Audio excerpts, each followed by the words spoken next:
ময়মনসিংহের হালুয়াঘাট, ধোবাউয়া ও ফুলপুর উপজেলায় অতিবৃষ্টি এবং পাহাড়ি ঢলের কারণে বন্যা পরিস্থিতি গুরুতর হয়ে উঠেছে। এই 3 উপজেলার 21টি ইউনিয়নের প্রায় 1.5 লাখ মানুষ পানিবন্দী অবস্থায় রয়েছে।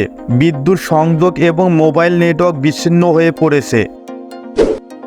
বাণিজ্য মন্ত্রণালয়ের 2টি দল রাজধানীর 2টি বাজারে অভিযান চালিয়ে 60টি প্রতিষ্ঠানকে 29,000 টাকা জরিমানা আরোপ করেছে। এই অভিযানটি নিত্য পণ্যের মূল্য স্থিতিশীল রাখার পাশাপাশি বাজার পরিস্থিতি নিয়ন্ত্রণে সহায়তা করার উদ্দেশ্যে পরিচালিত হয়।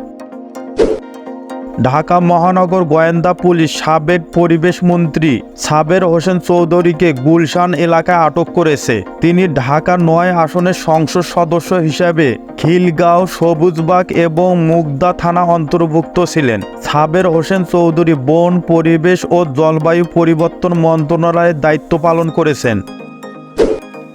বাজারে ডিমের মূল্যবৃদ্ধি পরিশোধের লক্ষ্যে যশোরের বেনাপোল স্থলবন্দর দিয়ে ভারত থেকে 2,31,840 পিস মুরগির ডিম আমদানি করা হয়েছে।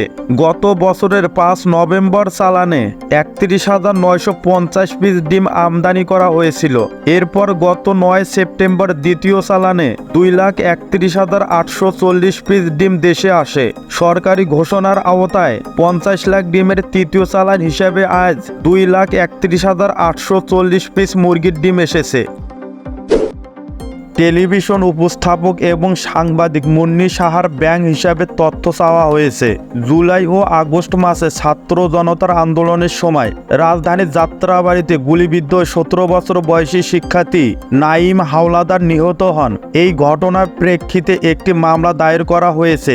সেখানে সাবেক প্রধানমন্ত্রী শেখ হাসিনা সহ 7 জন সাংবাদিককে আসামি করা হয়েছে। তাদের মধ্যে মুন্নি সাহাও রয়েছেন। শেয়ার বাজারে কারসাজির অভিযোগে অভিযুক্ত সালমান এফ রহমানের অন্যতম সহযোগী হিসেবে চিহ্নিত হয়েছেন পুরান ঢাকার ব্যবসায়ী শাকিল হোসেন। তার বিরুদ্ধে অভিযোগ রয়েছে যে তিনি শুল্কমুক্ত সুবিধার অপব্যবহার করে কাঁচামাল আমদানি করেছেন এবং শুল্ককর ফাঁকি দিয়ে বিপুল পরিমাণ অর্থ বিদেশে পাচার করেছেন।